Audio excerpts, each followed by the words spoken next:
Timoteo TV presents the new Timoteo Update.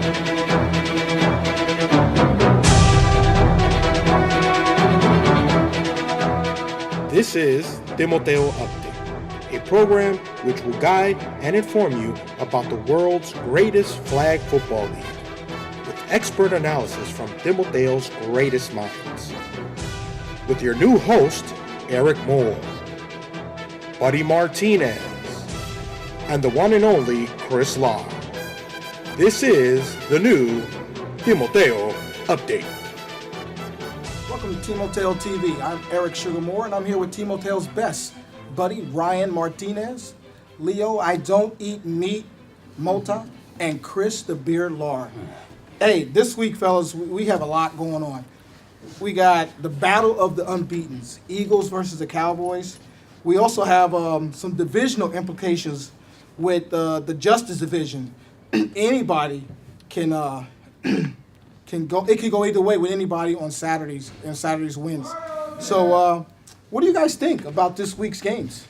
A lot of interesting matchups, I'll tell you that. Like, it's a lot of divisional games, and these games are very important because it can cause a lot of complication towards the end of the season when it comes to seedings. And it's like, I don't know what these teams are thinking, but every team better come to play this week because a lot of teams might end up in a pool 4 after this week. Right, because we got the 49ers. Well, not a lot of teams, 4 teams. Right, because the 49ers could actually win the division outright with a win over the Panthers and a Vikings loss. So, I mean, hey, that's... Yeah, I mean, as a league, we finally arrived. This time last year, you already know who the grade 8 were. I mean, but now it's so tight, you have no idea who's going to win the Justice Division. Absolutely none. There's 2 teams that are 3-2. The rest are 2-3. Anybody could take it. We finally have arrived as a league where the parity is strong, and good. It's good. I'm excited. Right.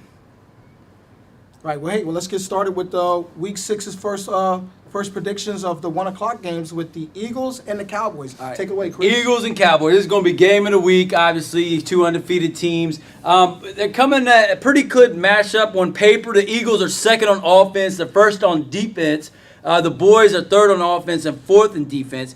It's an interesting fact. The Eagles lead the league right now with 28 passing TDs. That might change with the 49ers would add their stats in. But they have 28 passing TDs and they have 31 total TDs. Whereas the Cowboys, right now they're third in the league with 23 passing TDs and a total of 29 TDs. And what's interesting about that is the Cowboys lead the league in extra touchdowns beyond passing touchdowns. That's 6 touchdowns, which is significantly higher than most other people in the league, which means they can score many different ways.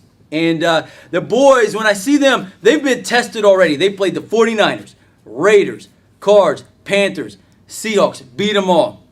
The Eagles, they played a Packers that were not ready, and not near as good as they are now. Lions, Colts, 49ers, they've played nobody yet. They've not been tested. And I think that when you look at this game is such a cold stone lock, guaranteed.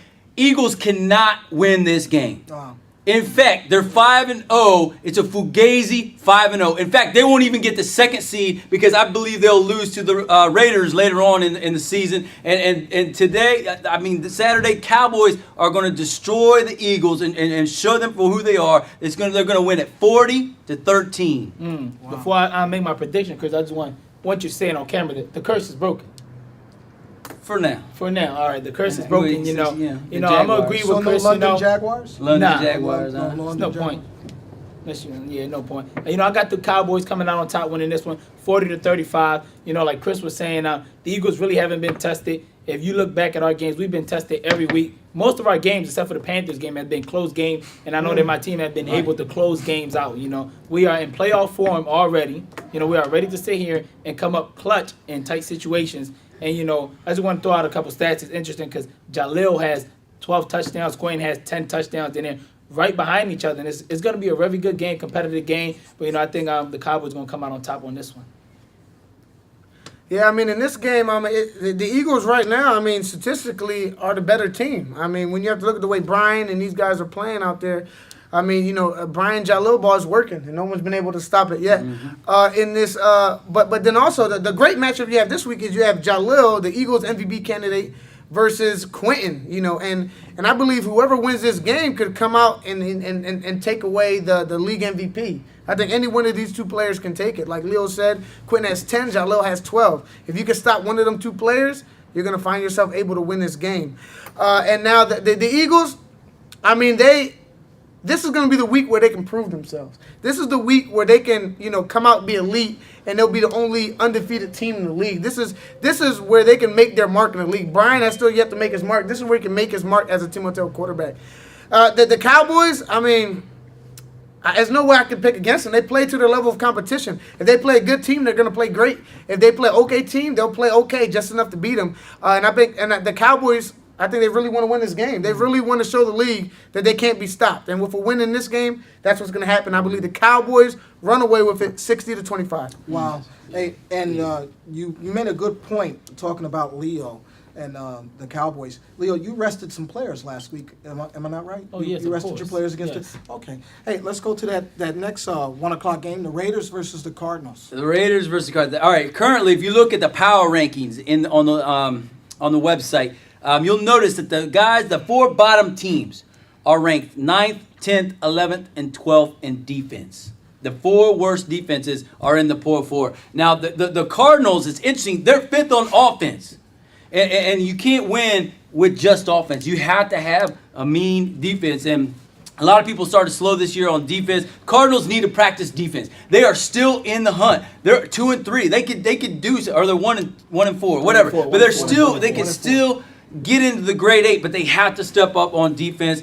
This week, I don't think they have what it takes to beat Raiders, who are on all cylinders. I think the Raiders, they're going to beat the Cards. They're going to beat the Eagles. I think the Raiders run away with this one 41-13. Yeah. I got to agree with Chris there. The Raiders are going to pull this one out 32-18. The Cardinals just seem to struggle for some reason on closing games out, and it might cause them into not getting into the grade 8, and it's kind of sad because they are a talented team. They got a talented quarterback, and they might just miss the grade 8, and they might be in the poor 4 because their next 2 games is the Raiders and then the Eagles.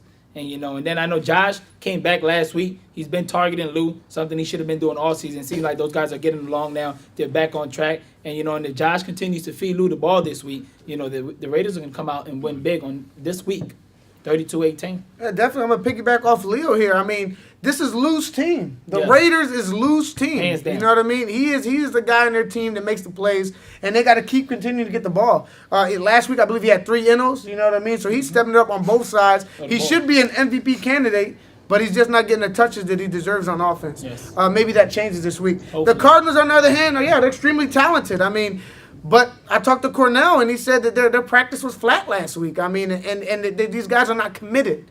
And that's what usually happens sometimes to the Cardinals is they're not able to finish out. They give a good start, but they can't finish. And so this is the week. You know what I mean? They got to get to 2-4 if they're going to make a run here in the playoffs. But they're going to have to prove me. I don't see it happening. I don't think they have the heart to compete against the Raiders, and I think the Raiders are gonna blow them out, and I got 50-13. Wow.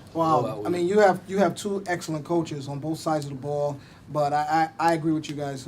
I think Rob's gonna not just eke this out; he's gonna blow them out. Yeah, practice All right. is important, man. You need to get the practice to win games. Yeah, that's true. And if the Cardinals can't seem to get the practice, I'm sorry, but you will not win another game unless you Not guys in this practice league. as a team. That's true. Chemistry is very important. Very much. That's true. And Let's go to those 2 they lack that. games, and we have the Packers versus the Ravens. Yes, these are 2 teams going in 2 different directions. The Packers, they started off slow. I'm here to declare right now, the Pack is back, right? And then you got the Ravens, who started off quick, right? But then all of a sudden now it looks like they're struggling to beat the Lions, right? And so here you have the Packers, who are 6th on offense all of a sudden, 8th on defense. They were at the bottom. They're rising every week. The Ravens are falling every week. Now they're 11th on offense and defense. They're a shell of themselves. The Packers don't want to just make the grade 8. They want to get a high seeding, and so they're going to come into this game with everything they have. Packers going to beat the Ravens 39-13. Yeah.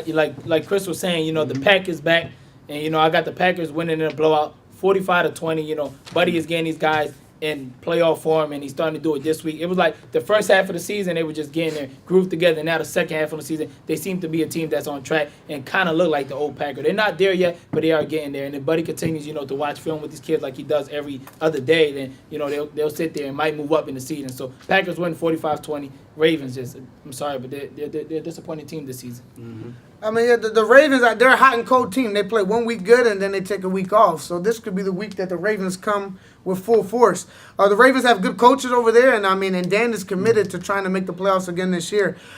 Nate over there is insane. Nate Barnes with 9 interceptions, trying to hold them in himself. But the Packers, yeah, on offense, we've actually picked it up these last couple of weeks a little bit, and Quad's been able to find some other targets other than Kyler and Allen, who he's been dependent on all year long. Steven has been stepping it up, and Mike. You might be asking, Mike who? You'll find out he's our giant over there in the back.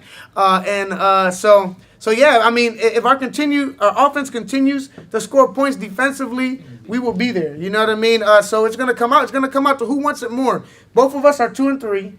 Both of us can get to 3-3 with a win on Sunday, and it's just gonna comes up to who wants it more. So I believe it's gonna be a close game, 32-30. Buddy outcoaches Lodge, just like they do on the line. Wow. First time all three of you gentlemen picked the Packers. So, hey, that's going to do it for the first half of Week 6 predictions. Stay tuned to the second half of Week 6 predictions.